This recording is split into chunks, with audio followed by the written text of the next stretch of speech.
Assalamualaikum warahmatullahi wabarakatuh. Perkenalkan, nama saya Winci Enjil. Ini saya mahasiswa Stikes Mercu Bakti Jaya Padang akan menjelaskan materi tentang askep pada ibu hamil, anak dan juga remaja pada seseorang yang HIV atau AIDS. Nah, kita harus tahu dulu apa itu HIV atau AIDS. HIV merupakan Human Immunodeficiency Virus. Nah, di mana akan melemahkan sistem kekebalan tubuh. Nah, cara penularannya yaitu melalui hubungan seksual, cairan tubuh dan juga darah ataupun ASI. Nah, dia melemahkan sistem kekebalan tubuh dan bekerja perlahan dan sulit untuk mendeteksi gejala awalnya. Nah, bisa melalui tes labor. Kita mengetahui melalui tes labor, di mana pada fase pertama yaitu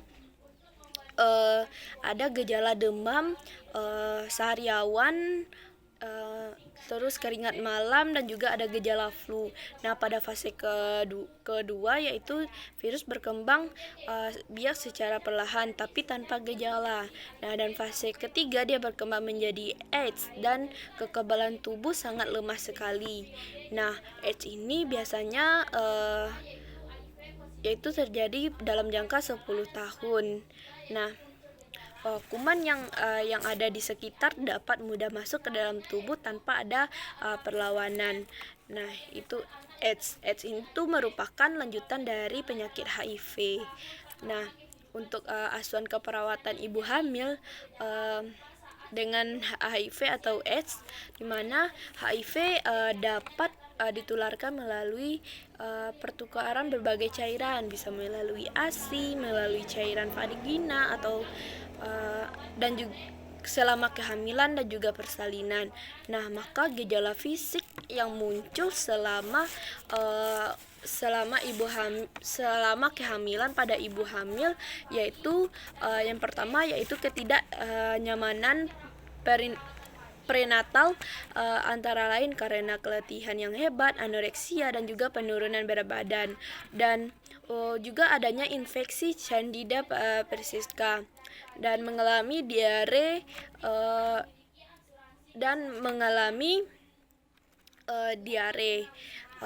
lebih dari 1 bulan, dan ibu hamil dengan HIV dan adanya kondiloma angogenital. Dan selanjutnya, untuk resiko penularan HIV dari ibu ke bayi tanpa intervensi PMTCT yaitu pada kehamilan ada 5-10%, persalinan ada 10-20%, dan menyusui ada 10-15%. Itu yang paling tertinggi yaitu pada saat persalinan, yaitu 10-20%. Nah, jadi itu sangat berisiko sekali pada ibu hamil menularkan kepada bayinya. Nah, sudah ada sekarang obat untuk mengontrolnya. Nah, yaitu ada obat antiretroviral, di mana salah satu elemen yang terpenting dalam PMTCT ini. Nah, prinsipnya yaitu untuk menurunkan kadar virus dalam darah ibu dan menurunkan risiko transmisi. Nah, jadi obat antiretroviral ini sangat berguna sekali untuk menurunkan kadar virus dalam darah ibu. Jadi itu untuk mengontrol virus yang ada pada darah ibu. Nah, jadi sangat baik sekali untuk dikonsumsi oleh ibu hamil yang mengalami HIV atau AIDS. Nah, dan juga obat ini juga sangat aman sekali untuk ibu hamil yang terkena AIDS.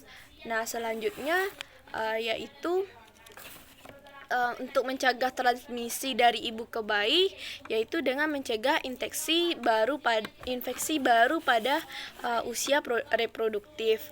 Nah, juga mencegah kehamilan yang tidak diinginkan pada wanita dengan positif HIV, dan juga mencegah penularan dari ibu ke bayi, dan dan penanganan dukungan yang adekuat untuk ibu dengan HIV positif dan juga keluarganya.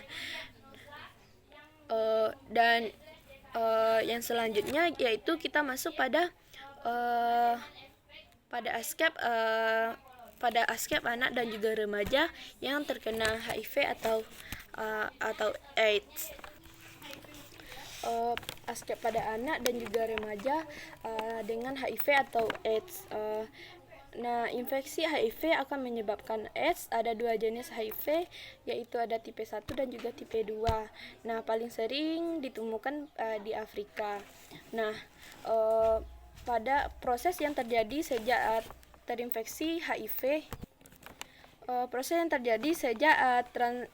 terinfeksi itu sampai masuk ke kondisi AIDS, yaitu pada stadium 1 periode jendela.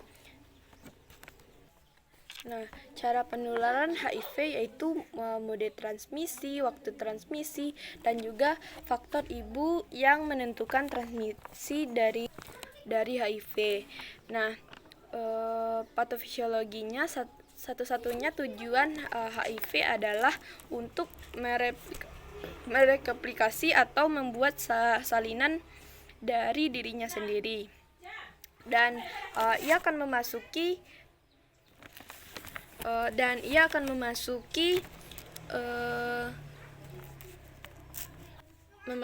sel.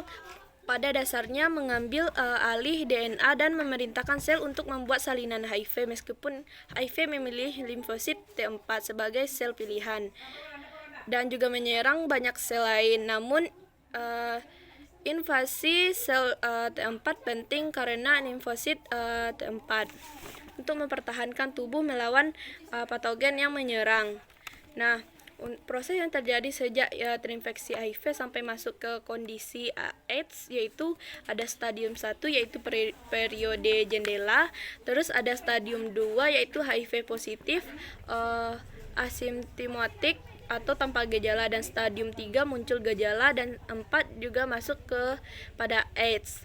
Nah, untuk pengkajian pada anak dan juga remaja ini, sebagian besar anak akan terinfeksi HIV mengembangkan gejala dalam tahun pertama. Nah, sisanya akan menjadi bergejala beberapa saat sebelum usia 5 tahun. Dan anak-anak yang terinfeksi HIV biasanya datang dengan limfadenopati umum, pembesaran hati dan juga limpa, gagal tumbuh sariawan, diare, terlambatan pertumbuhan dan perkembangan, dan juga infeksi berulang yang sering. Nah, untuk asuhan keperawatan bayi dan juga anak HIV positif biasanya yaitu asuhan keperawatan bayi dan anak HIV positif melibatkan menggunakan kewaspadaan standar, karena anak-anak memiliki banyak kebutuhan, dan ibu dari bayi HIV positif mungkin tidak memiliki asuransi. Nah, dan kesehatan karena tunawisma. Untuk masalah psikososial terkait dengan infeksi HIV pada anak, yaitu pada masa bayi tidak dapat memahami konsep penyakit dan juga kematian. Anak usia dini dan anak usia pertengahan, anak-anak mulai mengerti pada anak usia dini mulai